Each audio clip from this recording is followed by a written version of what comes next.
Alright, welcome to gate 98 of Palma de Mallorca Airport. Today, you're going to learn how to fly the Leonardo Maddogx. And on this flight, we're going to fly to Frankfurt for Spanair. Real flight they operated. The reason I'm making this is because I've just seen too many people complain about flying the McDonnell Douglas MD-80 family, saying, ooh, it's so difficult, but I have no issue flying it, and I want to make sure that this tutorial will make you have, or should I say, make you fly this plane with such ease as I do, because it's not a complicated plane. It's just different to a Boeing or an Airbus or an Embraer or any airliner that you would probably have flown before this. So yeah, lovely MK Studios scenery, by the way. Got it on sale. It's beside the point. This is the flight deck here, and I'm just gonna get straight to it. So the first thing you want to do is go to the overhead panel, and it might look a bit like a mishmash, but it really isn't. So come here to maybe a little bit far left and down of the center of the overhead panel, and there's some electrical stuff here. At the bottom there's the battery switch. Click it once and click it again to lock it into place. Nice safety feature. And the plane will start to come to life. It'll turn some electrical systems on, not any of the screens though. Next thing we'll do is we'll come actually back here to the forward view and our first officer's view and turn on the nav light. So you see this position / strobe light. Click it once and leave it on position. That's your nav light. And the next thing we can do is connect the ground power. I'd rather not start the AP now because it's going to be a slightly longer pre-flight than it would be regularly. So this is you do this in a realistic sort of fashion. So you'll turn on the maintenance interphone and then right click this mechanical call button once. Yes, sir. It'll bring up a UI with some dialogue, and we'd like to connect the ground power unit. Connect the GPU, please. Stand by. And he'll tell us in a second that he's connected there. We'll also see external power avail light here, and then we can bring the external power generators onto the bus. GPU connected. Play some dialogue. Autopilot. And now everything comes to life. So that's all well. Now I'm gonna do all the overhead flows. So first thing I'm gonna do is set up the flight recorder. It is the 2nd of September, which I believe is 9. And our flight number is 1839. And this is the first leg. Insert that. Keep in mind, these flows may not be what it is to the real aircraft, but each airline has its sort of different procedure, so it really doesn't matter. We'll come down here, we'll on the emergency exit lights, leave the seatbelts off, no smoking to auto. We'll have the meter selected, heat to captain. This is basically the pitot heat in a different form. We'll turn the windshield anti-ice on, which is like window heats, again in a different form. Have the flight deck door, auto unlocks. This is the pressurization panel. So, we're going to be taking off according to the OFP runway 6 right at Palma de Mallorca. And 6 right, if I take a look at the airport chart, has an elevation of 8 feet. So I'll just scroll up once. And to get the QNH, we're going to leave it as is now. I'm going to show you how to get that in a second. We'll have the air conditioning supply switches off. Come up here. I'm not going to run through any of the tests for now. This is just regular operations. Alright, that looks about good. I'm going to try the pedestal. So, first thing we want is we'll have Unicom frequency set. There's no controllers online on VATSIM right now. That works about the same as any other thing, and this is the transponder here. So just type in whatever code you want and do the standard IFR code, and that'll automatically stay. And then we'll leave the knob in standby. And we'll also increase the range on the TCAS VSI here, which I'll show you about later. Alright, that's all we need to do now. We'll also set up the VHF panel, which is down here in the corner. So I'll have VHF 1 and interphone and PA, and I'll just turn everything off on the first officer's side and on the overhead as well. Okay, good. So next thing we can do, I'll actually take a look at the EFB here. This is something I'm not entirely familiar with, but I'm hoping that I can try and make it work. Alright, the EFB is now on. So yeah, you can see some documents here, abnormal procedures, the AOM, cold weather checklist and normal checklist, other manuals, and my text documents, which I believe you can make yourself. And what we can do here is take a look at our OFP. It rips the OFP from SimBrief. As you can see, Juliet Kilo Kilo 1839, Palma de Mallorca to Frankfurt.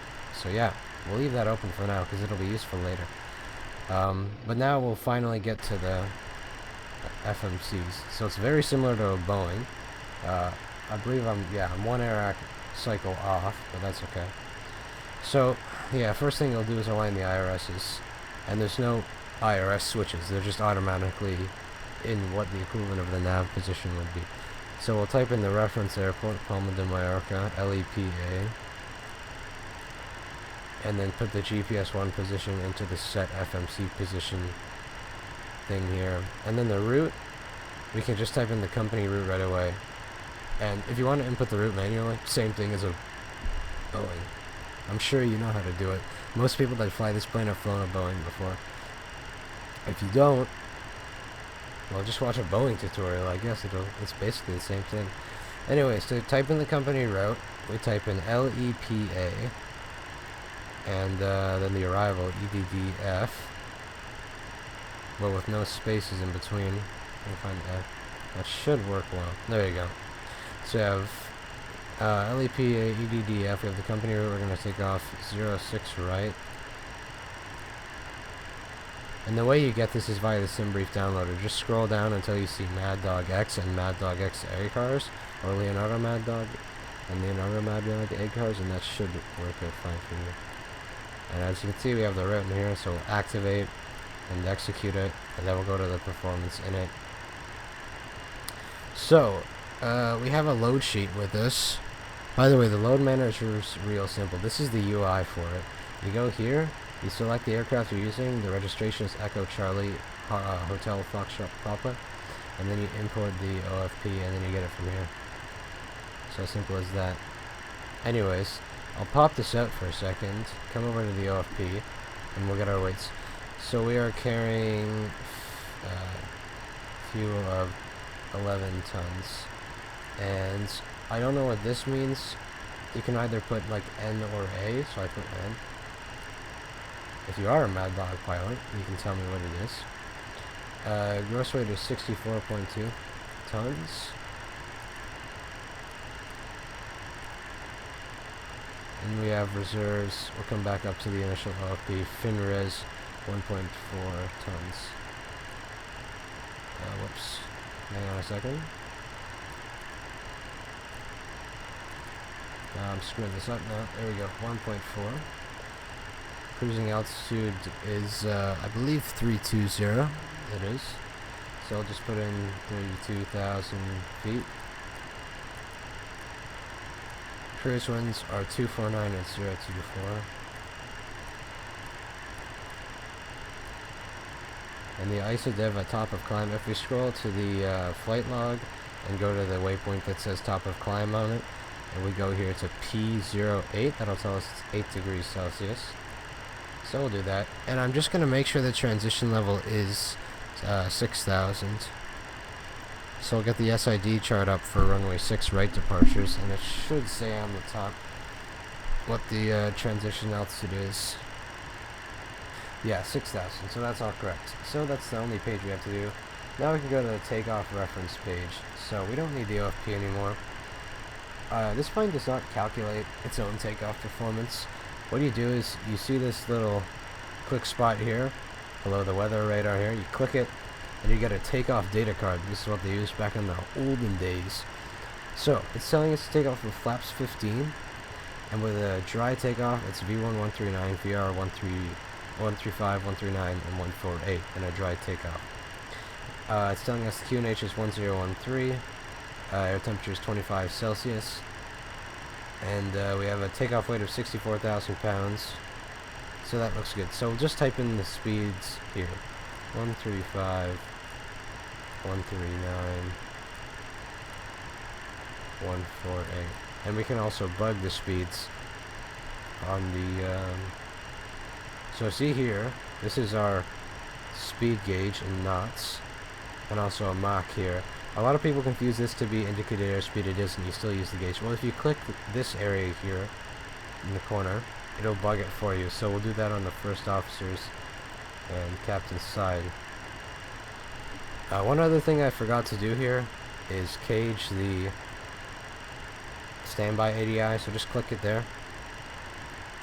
And another thing you have to do that I forgot to show you is click E per limb on the MCP once, and then select takeoff on the thrust rating panel here. That's all you have to do now.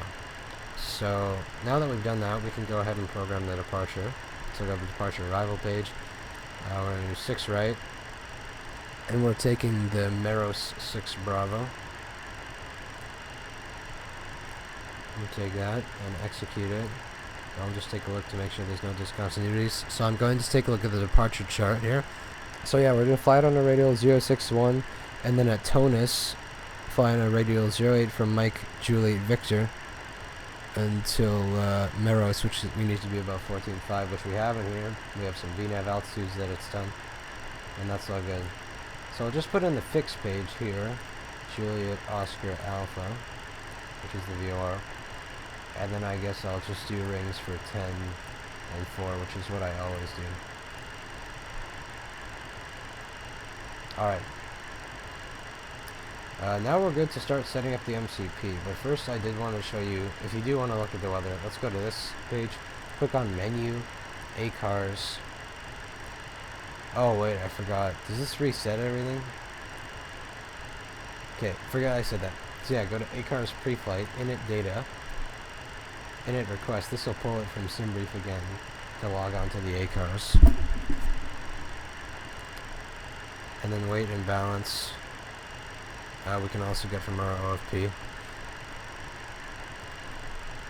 So we're burning 6360. You don't have to do the ACARS, but it's a lot useful. They'll give you like weather advisories and stuff. We're burning 363 in the taxi, and we have a block fuel of 11032, and then we can send that. And we can also do a departure request if our airport supports CBDLC, but there's nobody online anyway. So let me just make sure that like everything's still here. Yeah, okay, should be. Okay, I'm gonna get the takeoff reference page here. And we'll get ACARS messages like preliminary load sheets and stuff. You'll see that, and I'll tell you about that.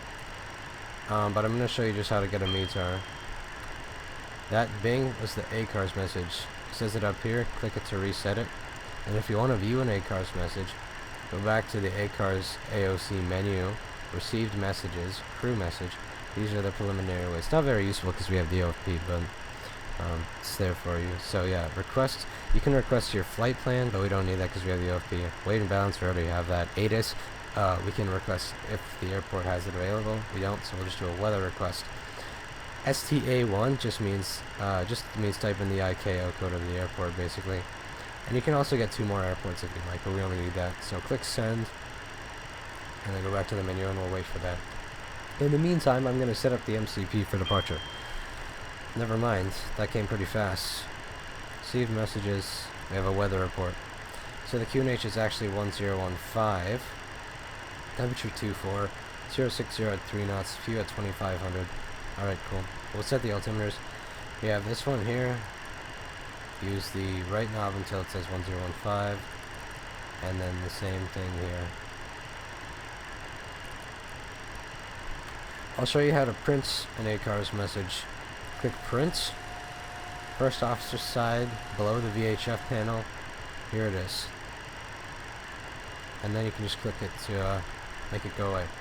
Anyways, I'm going to bring this back to the menu and just leave it on the progress page. That's what I usually do. So now we'll set up the MCP. So I'll just go from left to right here.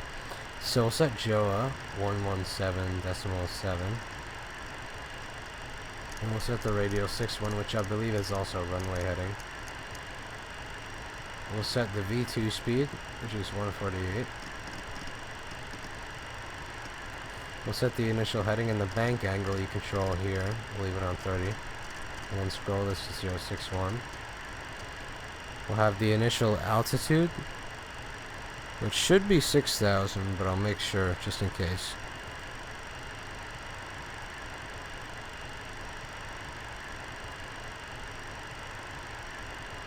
Yeah, I believe it's just 6,000. There's no initial climb. So just bug 6,000, and then we'll do the same here. Runway heading, and then we'll also tune the Mike Juliet Victor 113.3. Alright, that's the MCP done. One thing we can do here, this shows you your fuel on board. One thing that you need to do is, well actually, know our, whoops, click that by accident. We need to know our zero fuel weight first actually, which is 53500. So click it, and then scroll it to 535, and then click it again, and that adds stuff to the gross weight to make it more accurate. I believe that's what it does. I don't know for sure. That's all we need to do now. We'll have the flight directors on. Now what we can do is start the APU.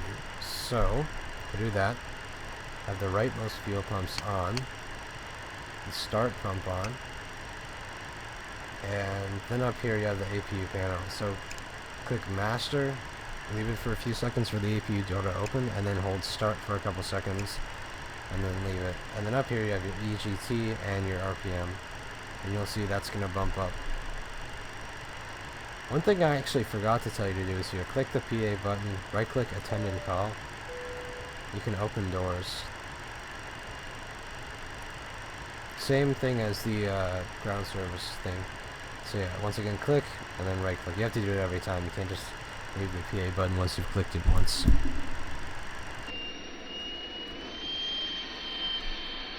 Anyways, yeah, that's starting up.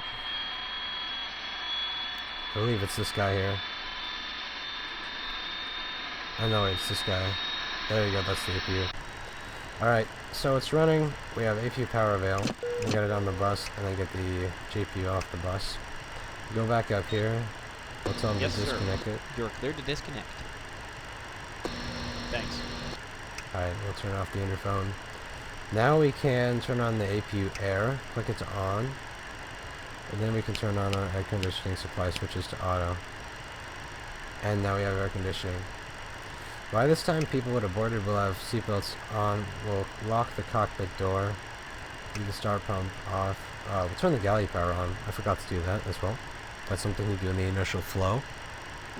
See, I still make mistakes with this plane. And we can also set the QNH to 1015. So that completes the pressurization panel, if you didn't know. We'll go back here. This is kind of hard to do. Our center of gravity, it says in the takeoff card, is 12.4. So it's on there. We're doing flap 15. So we'll just trim it to line it. But I'll tell you, let's say you were doing a flap 18 takeoff and you had a CG of 19, then this thing would move to where you want it to be.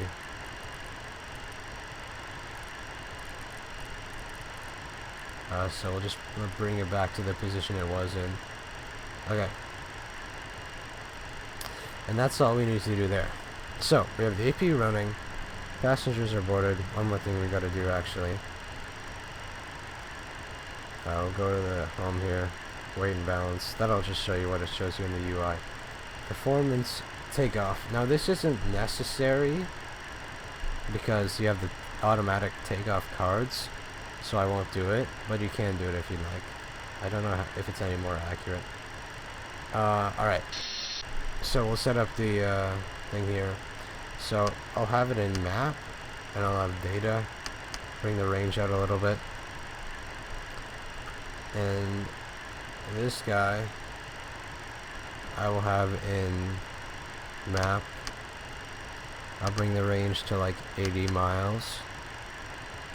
And then we'll have airports.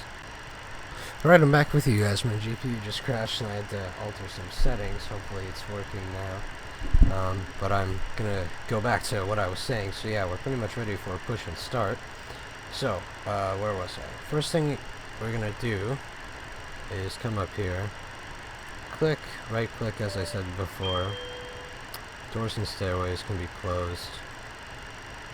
And that's just the ACARS message because I had to reset everything, so it's giving me the messages we had before. I'll just disconnect this so jetway now. Come to here, turn the beacon light on.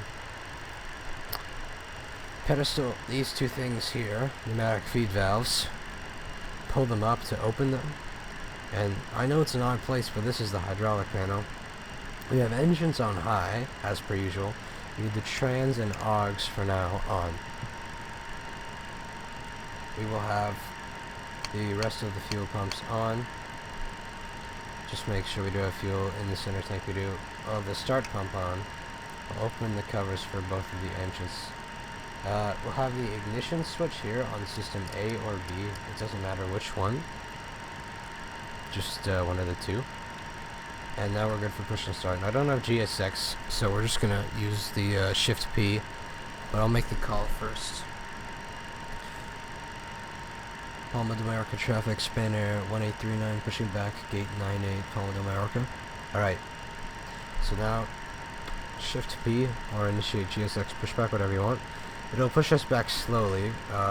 You release the brakes on here on the tiller. When it's pushed in, the brakes are on. We'll start the block timer here for the block time. And this is what we do. Come here, click and hold start R. You'll see N2 will begin to rise. And then you can let it go now. I think you have to hold it for like 5 or so seconds. Oh, crap, I forgot. Air conditioning supply switch is off. And make sure that you have above 30 psi of pneumatic pressure. Alright, 20% N2. Click this. These are the fuel switches here. Oh, crap. That's about as far as I want to go. That's a little bit too far, honestly, but that's what happens when you don't have GSX. And just monitor everything. Everything's looking stable. And now we can go ahead and start number 2. So it's the same sequence. Click and hold. 1, 2, 3, 4, 5. Never mind. You need to hold it for a little more. I don't even know if it's 5 seconds. I was just making that up. There we go. Now it's working. And 20% N2, fuel comes in. Monitor the start. As I do that, I'm gonna screw in my yoke. I don't have a yoke. I don't have a side stick. I have a yoke that I need to screw in every time I fly.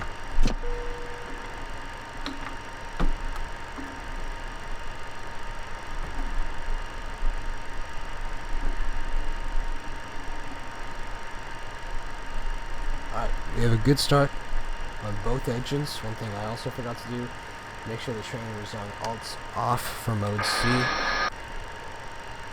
Also double check on VPilot that it's saying the same thing, because oftentimes it isn't. Actually wait, no, you want it on Xponder. XPNDR, that's what you want for mode C. Just to make that crystal clear. Alright.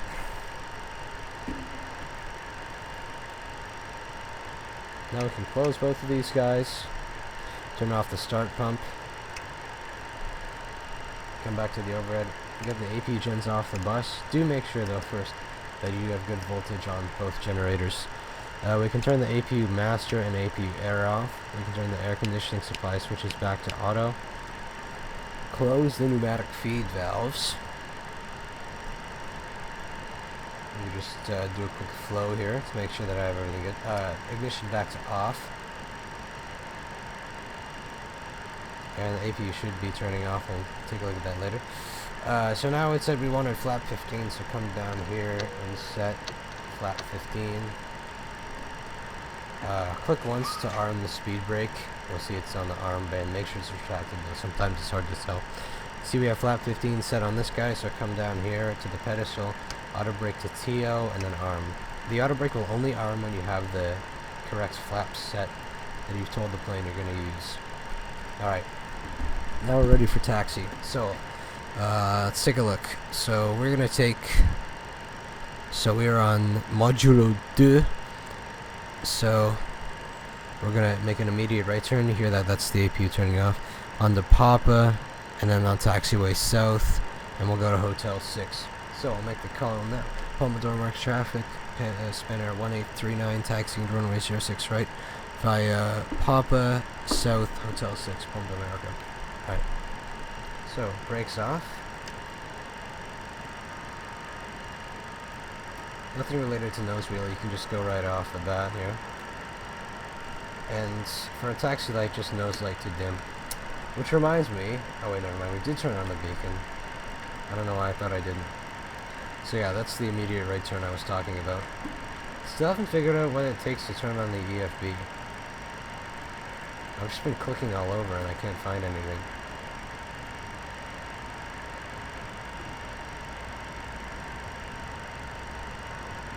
What's our VRAM at anyway? This will freeze the sim for a second. 3.2, so that's safe, I'm pretty sure. I don't know what's causing it to spike so much. Maybe it's just the Mad Dog. I don't remember it being that VRAM heavy though.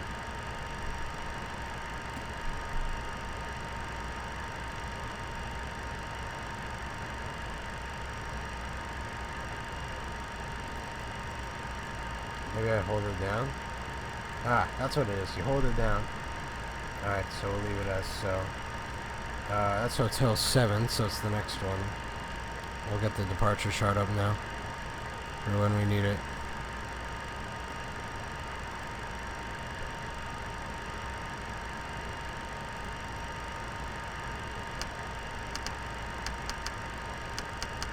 I probably should have checked to make sure everything was good, but I was in kind of a hurry. We still have everything as we want it, so we're good to go. So, Pomodoro marker traffic, Spinnair 1839 departing 06 right, Maris 3 Bravo departure. Alright, so this is how you do it. The wing landing lights extended, which will extend them out of the wing somewhere. Yeah, right at the tips there. And then on the nose light on bright. Position light to both, which activates the strobe. RA on the transponder, and we are to have it on range 15. So yeah, this is a vertical speed indicator and also a TCAS radar. You might have seen it on other planes. Also, we'll have ignition to system B. So that's basically continuous ignition for this plane, but make sure you always have it on whichever system you didn't use for engine start. I believe somebody told me that. That's all good. I don't believe there's a takeoff test you can do. One more thing, we'll configure the weather radar. I like to have it on tilt 5 degrees up, and then turn it on. That says 10 degrees, that's weird. Alright, there you go. And now we are lining up. So I'll walk you through how we do a takeoff as we're rolling. So, first thing you want to do is come down to your throttles here. You see these two buttons below them? Click it, you'll see Tack Off on this screen here, which we call the FMA. It tells us what autopilot parameters are active. Start the block timer. Advance them to 140 EPR. It doesn't seem to like to hold 140 EPR, so just as soon as you pass it, we're going to click the auto throttle button. There's no arming, it just will automatically do it. Alright, there's 140. You'll see EPR takeoff and takeoff. That's what you want to see. Automatically we'll set takeoff EPR. You're going to push the nose down. I'll tell you takeoff thrust is set.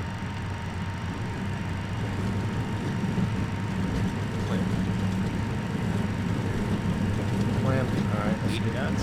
80 knots, so we'll just relieve the forward pressure.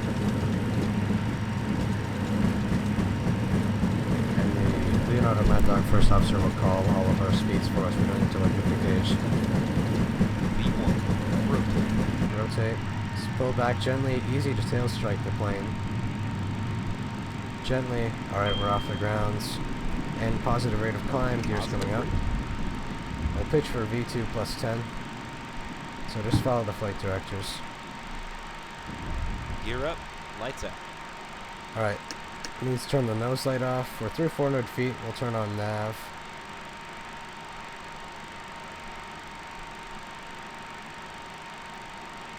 And we're passing 1500 soon, so make sure to click climb on the FMA for noise abatement procedures. So this is an NADP2, I believe. If you're doing an NADP1, basically the same thing. Alright, climb thrust is set. We can turn on the autopilot now if we like. Climb thrust set. And we'll also turn on VNAV. So we have FMS, EPR, nav track, and VNAV climb. That's what you want on the departure. Disarm the speed brake. It'll automatically disarm once you're off the ground, so we'll go to off. And we'll bring the ignition back to off. And we can also... Actually, no. I believe you turn off the pumps once you have the flaps all the way up. So, we'll go flaps up, slats out.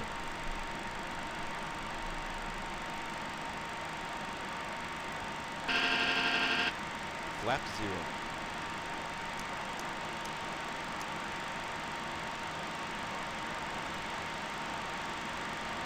And slats all the way up.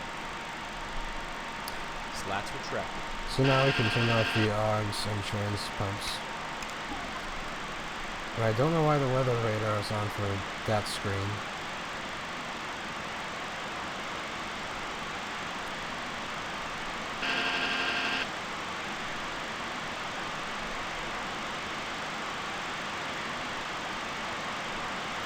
It's weird. Why it's only on this guy's screen here. That is the weather radar though.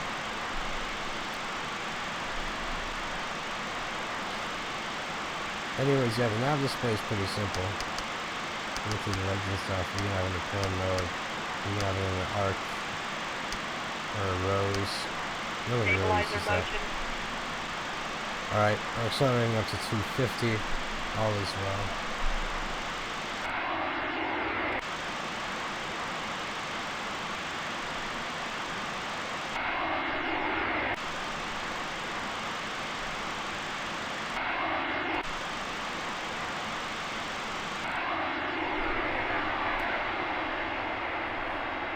It's looking good.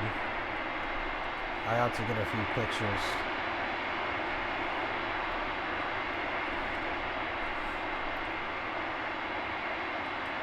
Just go away. I'll just close this for a second here. There we go. Alright, we're approaching 6,000. We're above the cruise now, 32,000. So that's all you really need to do. Now, people might find the autopilot confusing, so let me walk you through. This screen here is your best friend. It'll tell you what's active. Let me give you a demonstration. Let's bring the bank angle to 10 now because you don't have to make much change. Let's say ATC gives you heading 050 for spacing, alright? Click heading, which is... I don't even know where it is. I believe it's actually this. See this black part here? So, left click it to pull it out, and you'll see heading. So, say you want to go back into LNAV now. Just click nav, but make sure it says nav track on it. Let's say you want to do something vertical as well. Let's say you want to go into vertical speed. Click vertical speed. Now you can control the vertical speed. And you want to go back to VNAV, click it in. Just make sure that this is showing what you want it to show. A lot of people forget this exists. It's very, very simple. It's just portrayed differently.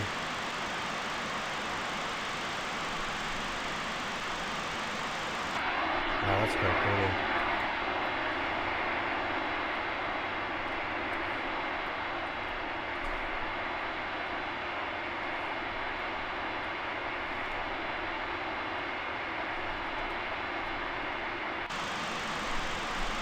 Let's just say we're through 10,000 now so I can end the video early and talk back to you when we're approaching top of descent. Landing lights, go to off, and then retracts. And yeah, that's pretty much it. VNAV will automatically go to its econ cruise speed when you're through that. So yeah, now we are perfectly good up to cruise. I've taught you, basically how you're going to use the autopilot in the event that ATC requests you do something. The only thing you need to do is when you get to top of climb, just click the cruise button on the thrust rating panel, and this will switch it to what it needs for max cruise. So once you reach top of climb, click the cruise button. All you gotta do. And it deleted my V speeds, I think. And we can actually bring this to the climb page here. So it'll tell you need to be above 14.5 at Miros, which we're going to be, I think, good for. Your econ speed, all that kind of stuff that you'd see in a Boeing. And I'm just going to go through the ACARS message. Now, it will give you your load sheet if you wait long enough for everybody to board, but I never do that. So we'll just go to the received messages, and so you have your final load sheet here, for the stuff you're interested in. And if we ever encounter any weather on the way, I'll show you what happens when they give you like a weather advisory, which I'm pretty sure they do most of the time. Anyways, yeah, see you guys later.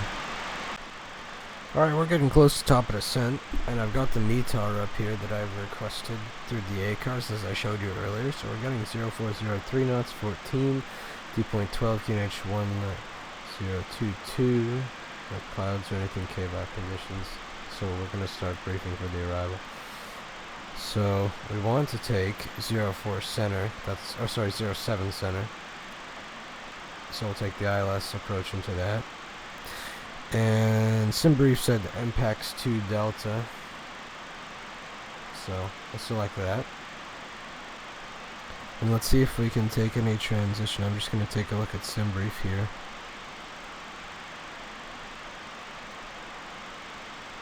No, I don't. Wait, hang on. No, we cannot. So, just execute that. Checking the legs here for discontinuities. So yeah, our base leg will be vectors, as I saw. So now we'll start briefing. We get the star chart up for runway 07, coming from the south.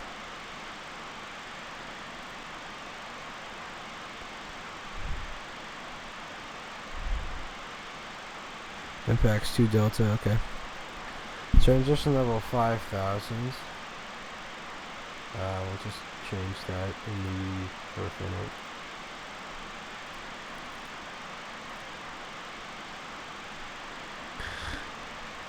So let's make sure we have all the restrictions in legs. So MPAX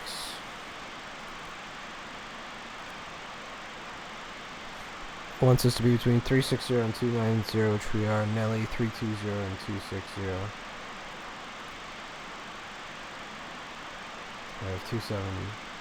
So 220 above, or 270, then 240 and 210, 190, 160, 10, and 11, and Adness we have 10. Spisa Ripku 0426, 427, 444. Alright, looks great.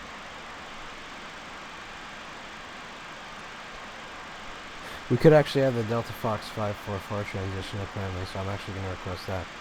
So we'll do MPAX 2 Delta 7 center with the Delta Fox 544. So 444 and then vectors to 544. Before reaching Spisa and to start, MPAX is filed. Choose the flight level out of below 13,000. Okay. The MSA 25 miles from ARP is 4,300, so I'm just going to set that now. Do the 10 and 4 rings.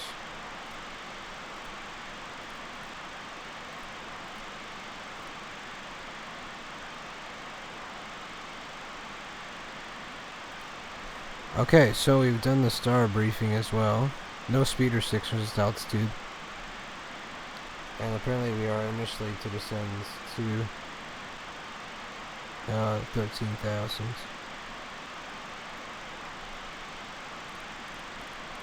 That would be the initial descent clearance given to us by ATC according to the chart. So let's take a look at the arrival.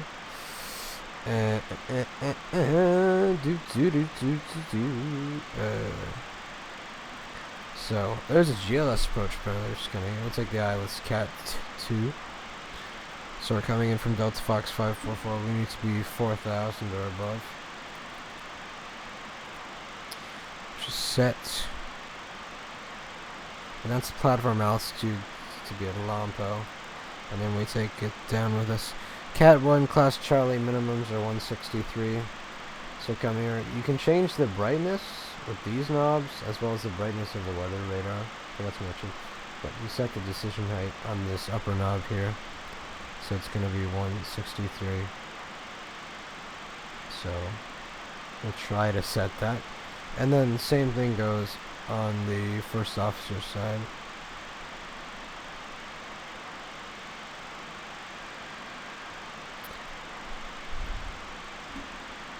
This approach straight ahead to FRLO.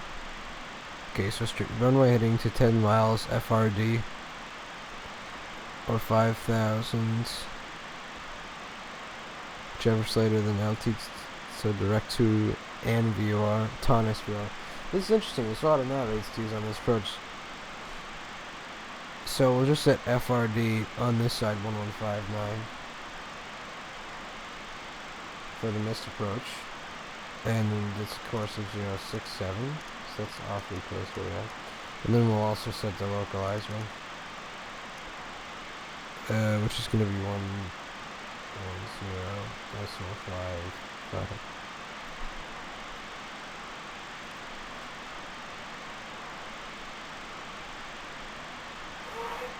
Wait, no, hang on. We want this to be FFM Frankfurt. That's the wrong fix I'm using.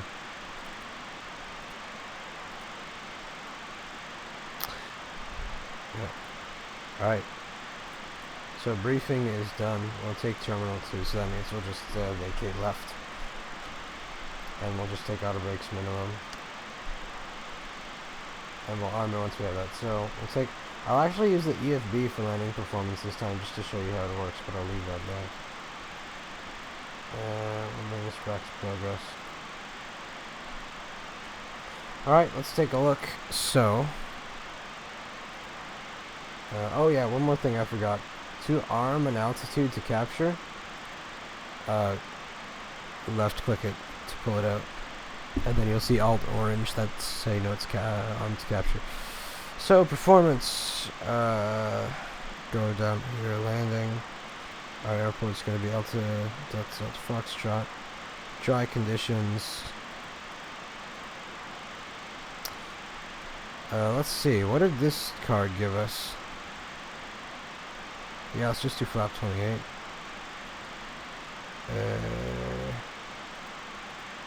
Alright. Dry conditions. Let me get the METAR back up here on this guy.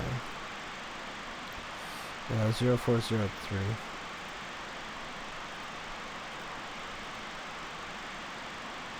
/3. And the temperature is 14. So yeah, we'll add 5 knots to the reference for the wind. 7 center, QH 1022. Reverse, yes. Auto brake, min. Landing weight. I wonder if that tells us on the ACARS. Yeah, landing weight 57,011.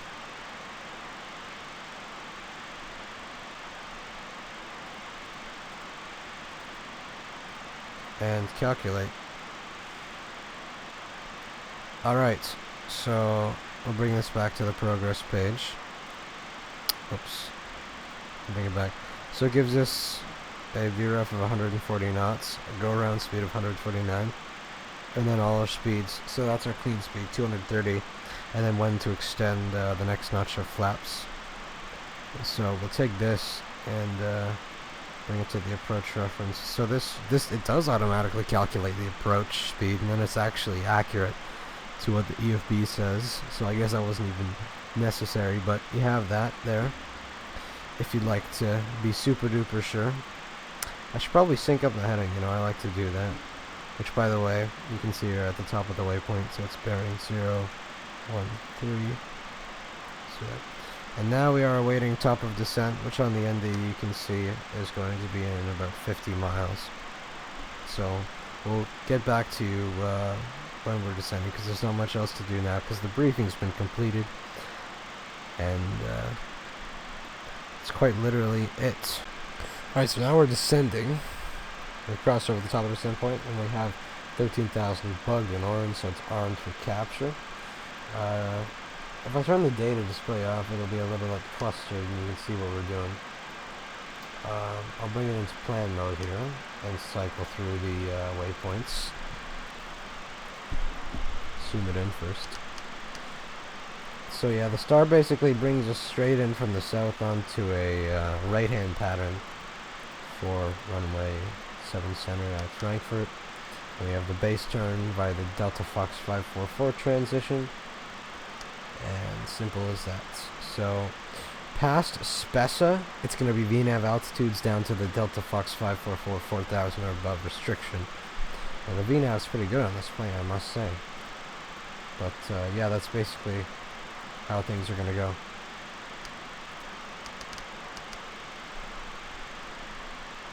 There's not much to talk about. What can I say, though? So landing this plane is pretty easy. You know, you definitely have to flare a bit more because it's very back heavy.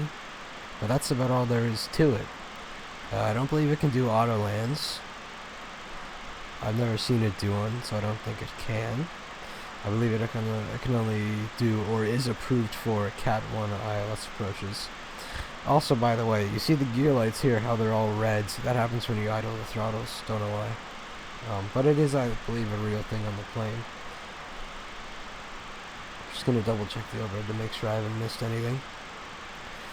I have not. So I'll check back with you when we're going to be actually doing anything to this plane. Oh, actually, before I do, I'll take you on a tour of the panel lights. So, overhead panel lights up here. You have your integrity lights and your floodlights. Down here you have integrity and floodlights for the pedestal. Also digital lights, which always normally stay on. I don't believe they do anything. And the flood for it. You have the same thing down here for the captain. Same thing down here for the first officer. Speaking of that, the logo light is here. A lot of people miss it, but that's where the logo light is, if you need it. And for the dome light, I'm trying to remember where it is. Aha, right here. Cockpit flood on, and that'll turn the dome light on. You also have a thunderstorm light. And you also have lights for the circuit breaker and standby compasses. Alright, we're through 10,000, so I'm just going to keep it recording from now on, because it's an approach sequence. So, now the landing light's on. I don't know what speed it's slowing down to, because it says it's slowing down to 240, but looks like it's slowing down to 220. That's odd. We'll have the trans and aux pumps on again. We'll have system B on again. I also forgot to update the pressurization panel, so we'll do that right now. So you know the QNH is 1022, and I don't actually have the elevation, so I'm going to grab that right now from the airport chart. 364 feet. So you just said that now. This is something you'd actually do at top of descent. I know it sounds like I'm kind of making a mess of this, but I'm just forgetting things. I mean, people aren't exactly wrong when they say this is a complicated aircraft, but yeah.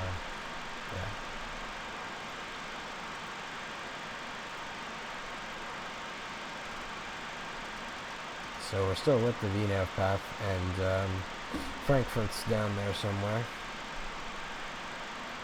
That's the city of Frankfurt. I guess it's kind of foggy. But we're going to be abeam to the runway threshold of the opposite runway in a second here.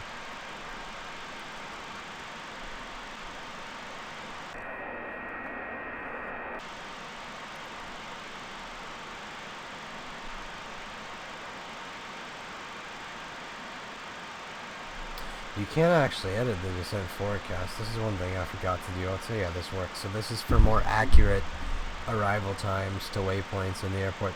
You have this in the 737, but a lot of people don't use it, so I'll show you how it works. So I'll show you where you find the wind data on the OFP here. You go to your OFP as it is. You go to no terms, I believe it is. Wind information, that's it. Scroll down until you see descent here. So we have, I only normally put in 3 altitudes because that's what you can do on the 737. Seems like you can do more than that, but I'll just do 3 for this sake. So 310, which is close to our cruise, 200 and 150. So 31,000, 25,000, sorry, 20,000, and 15,000. I'll only put the winds from that, so 25 at 11.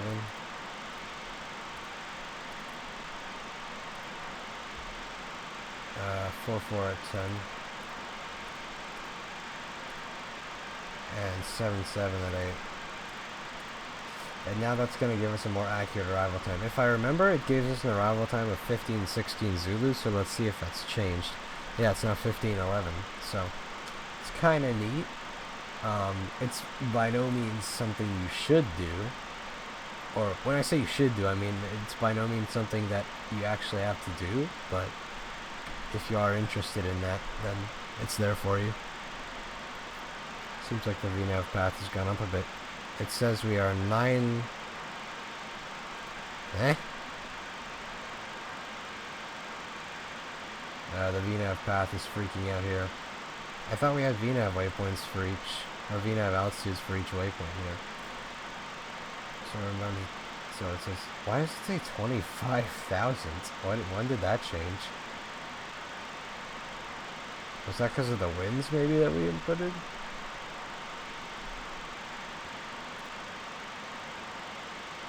I mean, these are this is kind of a steep descent path. Alright, I guess that just did that. Okay, so we're at 8,000 and it's 10,000 until the vectors. So that is really odd. What if I deleted the wind data I put in? Because that doesn't feel right. I'm just going to take a look at this one.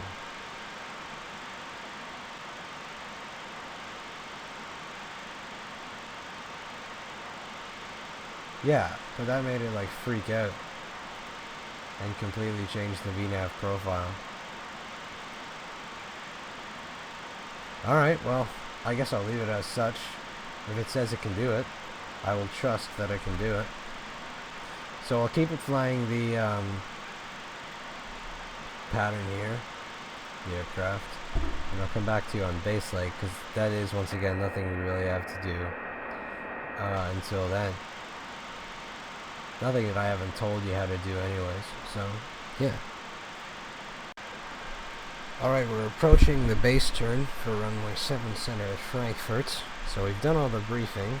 We're not getting a DME radar on the localizer. I'll just double check that I have the right frequency set. It should be 110.5. It's actually 110.55. We're getting 25 miles and we're getting the localizer bar. I'll quickly show you how to override the speed. Click FMS override, you'll have override, and you can use it just fine, and then you click it again and then it'll go back to FMS speed. So if ATC gives you a speed restriction for spacing reasons, that's what you can do. Or you can kick it out of VNAV and just have free speed if you're doing like flight level change or vertical speed. But FMS override I find is the easiest because then you can keep flying the VNAV profile just as well. So this is kind of actually going to be a tight turn. It's probably going to make a mess of it. But that's, I guess there's nothing I can really do. I bet there was something I could do, but we'll see how it flies it. I'm not expecting perfect results. I'll also just bring the approach ref page up now. See, we've gone so far out, we don't have the localizer in range.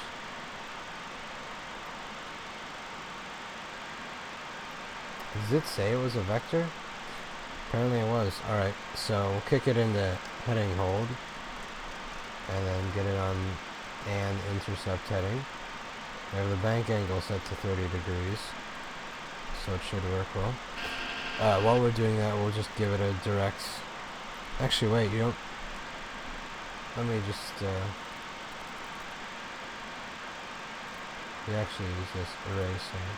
We actually use the direct INTC page, so you just do direct to Delta Fox 554 and execute that. But it should still keep it in heading selects. Yeah, it has.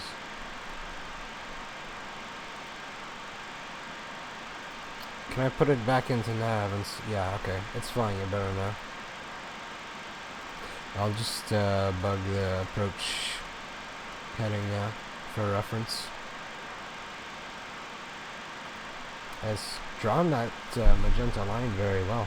A lot of planes aren't good at that in the simulator, but this one has.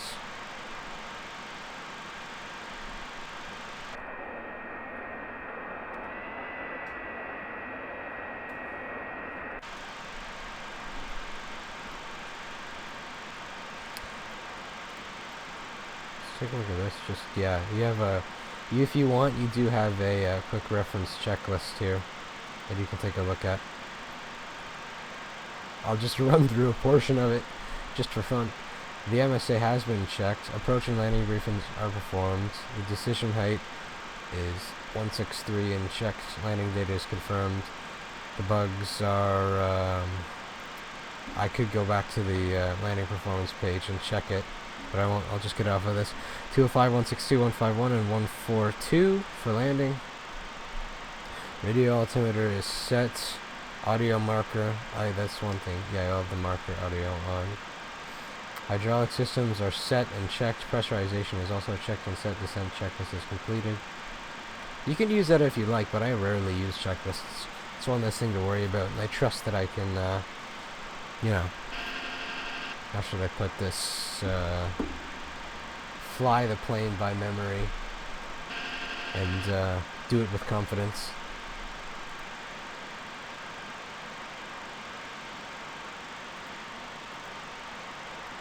So yeah, we still got a ways to go.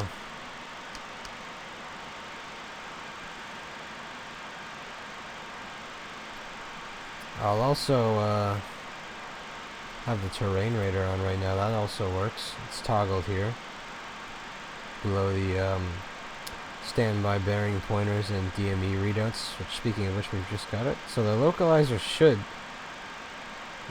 come into the center here. I don't think it would do it just yet, but I'm pretty sure it will in a moment.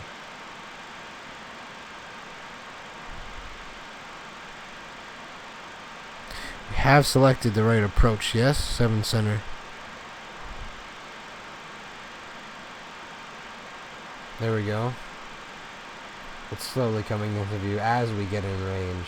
I think it does stuff like that. Take a cheeky screenshot real quick.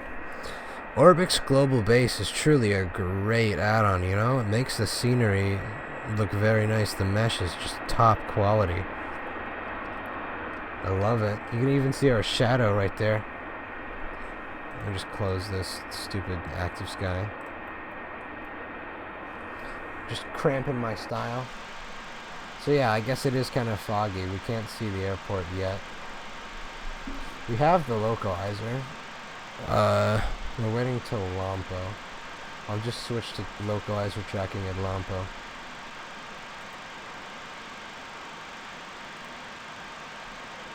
We also have the glide slope as well. So I'll do FMS override down to 16. I'll do it down to flap clean speed, which is 230 or 229. Sorry, actually, yeah. I'll go down to 180, 179 basically, and go slots 1. We'll also make sure the speed brake is armed. We've already selected auto brake min.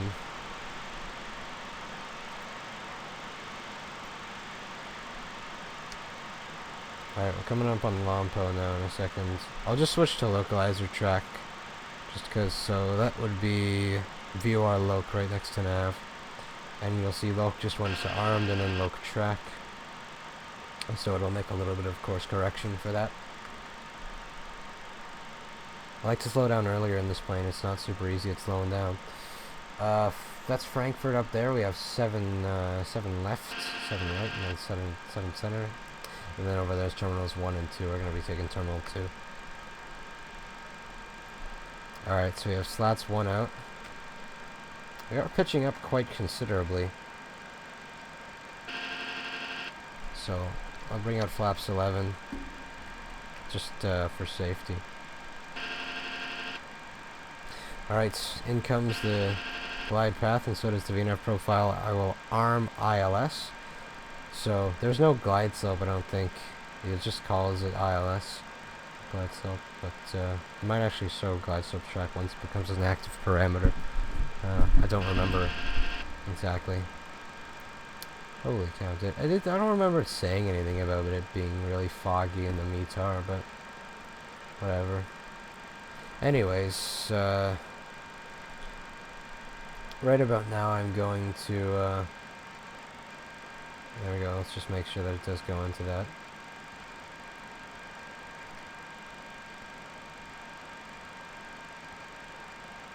There we go, glide slope capture. So I'm going to bug the reference speed of 140 knots. I'm going to bring up flap 15 and the gear. Flaps 15. And I'm also going to bring the nose light in. Gear down. Confirm we have 3 green lights. We'll set 5,000, which is the missed altitude. And we'll just set flap 28 now. Should be able to do that, and that's going to help us slow down. There we are. There's Frankfurt below us, or a suburb of it. I don't really know that well. Obviously, as you can tell from my accent, I am not from here. Though I have flown in many times. Okay, so ILS still is armed, so maybe it will try and do an auto land. I'll stick around to see, but I'll still land it manually as a demonstration of how you're gonna land this thing. I've still got the sight with Frankfurt. Just barely got the runway in sight. One thing I actually forgot to do, you're going to want the thrust rating panel in go around in case you need to do a go around. And arm the auto brakes. If you don't have the right flap set, it'll click into arm and then immediately go back into disarm.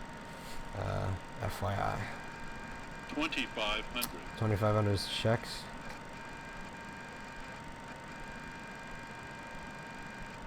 Okay. In case you're wondering what that is, I'm pretty sure that's the trim.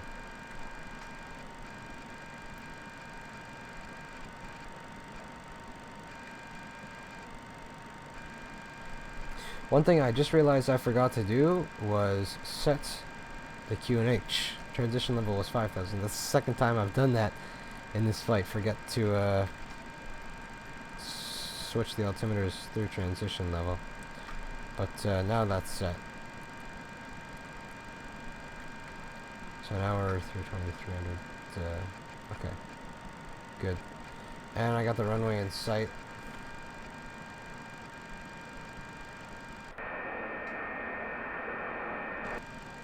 This is in real time, obviously. It's actually more like 1 or 2 a.m. in Frankfurt right now. But I wanted to do this in the day to make it a lot easier for you guys to see everything.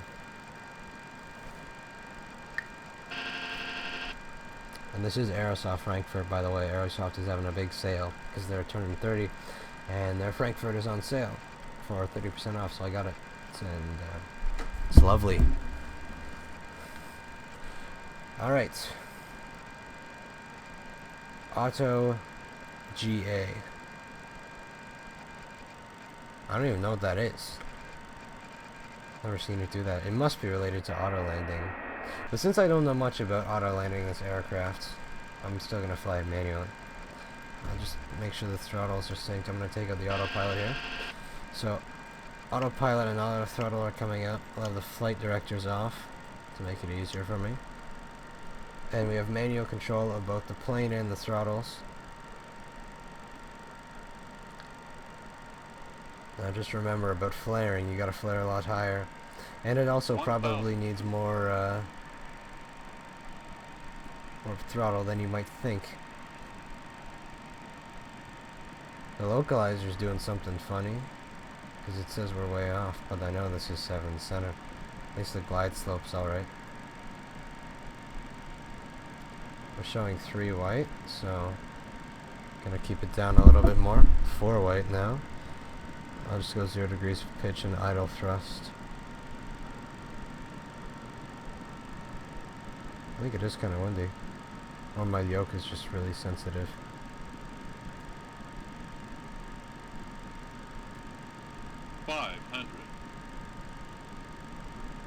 I don't believe it calls minimums for you. So I'll see if I remember to call them myself. 200. Ah, there we go. Minimums. Funny noise it makes. Minimums continuing. Light slope. Light slope. I know I'm doing that. Light 140. 30. 20. 20 idle thrust. 10. Pitch up quite high. Ah, I've floated it. And we're down. So, nose down. Use reverse thrust. 2 in reverse. 2 in reverse. Reverse thrust is green. 80 knots. We'll call 60 knots. 60 knots. Spoilers retracted. Bring the brakes out. And we'll take the next exit. So that wasn't the perfect landing. I was high and then I was low. And then I floated it. But I'm not too worried about it because this is about flying the plane in the systems and everything. And landing does take practice. So there you go. We'll vacate left here. I didn't even make Unicom callouts, but it doesn't matter. There's nobody really online because of the time. So, yeah, there we go. Turn them off and retract them. We'll have dim. I'm going to strobe off. And once we get off here, I'll tell you what we're going to do next.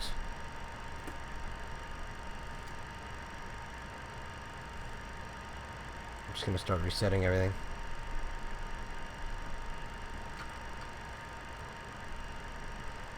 So just make sure you're clear. Yeah, we're clear pretty much of the runway. I believe it's actually straight ahead taxi. I'm pretty sure that's Terminal 2. But I'm gonna double check for myself here. Yeah. Oh, sorry, we're taking Terminal 1.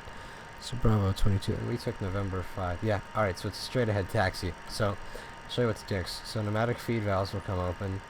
Transponder can go back to mode C. Have the start pump on. The system, the basically continuous ignition can come off. Also, it'll do some tests and stuff after you land, so the FMA will look kind of funny. And same routine of starting the APU. And what else can I do? I can turn off the windshield anti-ice and the meter select heat. And that's all for now. So let's continue taxiing, bring the spoilers in, bring the flaps up.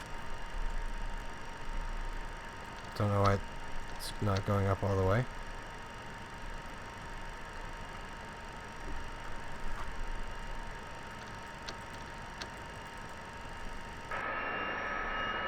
Well, the slats look to be up. That's weird. Anyways, now that everything's up, we can turn the AUX and trans hydraulic pumps off. As we're taxiing, I'm just going to reset all the things on the MCP here. This is not, this is definitely not a necessary thing to do, but it's just something I like to do because if I'm flying another sector, it just gives you like a fresh start for when you're doing all the briefings and everything. How about I'll leave the navates in, because what are you going to do with those? I'll bring this back to takeoff. Click the EPR limit button again. Pretty sure that deactivates it. As you can tell, some parts of this plane are not my strong suites, but I'm doing my best to teach you the basics of it and make it look easy while also showing you that it is easy.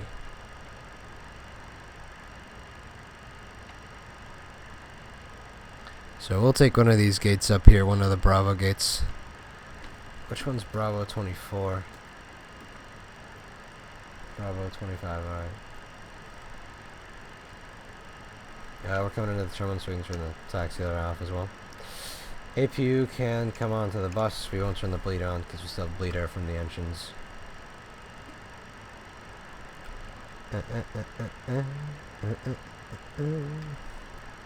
Looking good. We can also reset the bugs as well. Here we go, Bravo 24. This is our stop.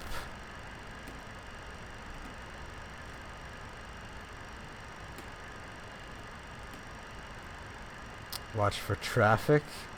Extremely low resolution Lufthansa tug. Probably related to my GPU or something. I have the texture resolution turned. I turned it down a notch after the GPU crash to be extra sure.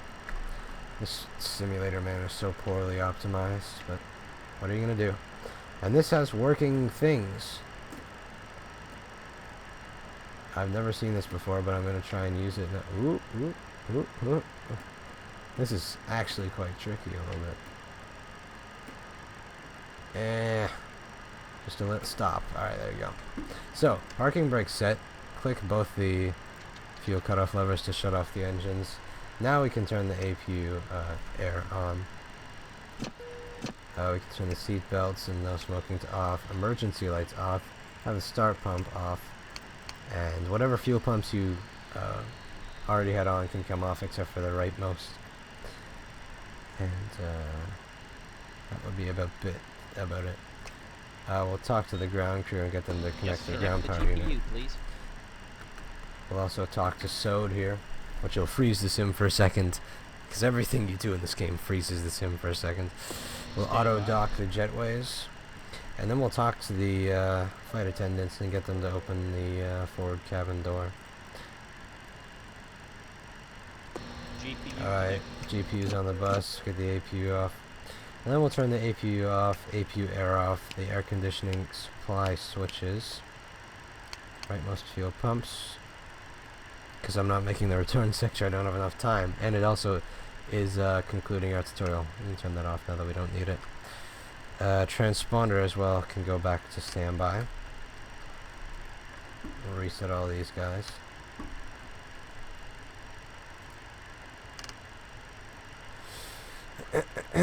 I believe that's just gonna about do it. Alright, the jetway's connecting. So welcome to Frankfurt. Oh, see, that tug's not so bad. It's looking quite fine and nice. So yeah. Oh, this one's not looking too well either. Oh no, give it a second. Come on, I know you can load textures. I know you can do it. I know you can, trust me. I believe in you, little ambulance, that you can load textures. And he's not doing it, is he? No. Can't believe you. Wait, oh, it had it for a second. I don't know. I'm getting off point here. Scenery is still Air Berlin stuff. There's another poorly rendered ambulance. At least it's only airport vehicles. At least it's not the actual airport and stuff. But yeah. So I hoped you guys liked this. The purpose of this tutorial was not just to be a tutorial for the Leonardo Maddogx, but also to demonstrate what it really is and what it means, and how it's not a super complicated aircraft, and how it can be learned and can be flown with ease, despite me forgetting a few things. And also doing a less than perfect landing. But points aside, that was that, and I hope it was helpful to you, and I hope you enjoy flying this plane, because it is something else, you know, in terms of quality. It's very underrated, I find, And I feel like people could learn to appreciate it more if they took the chance to watch this and understand that it's not that bad. And there's P3D flying tips interrupting my cinematic ending. But thanks for watching, everyone. And if you liked it, you know, maybe request a tutorial for another plane. I might have it. If you think I'm a good person at making tutorials. And yeah, goodbye.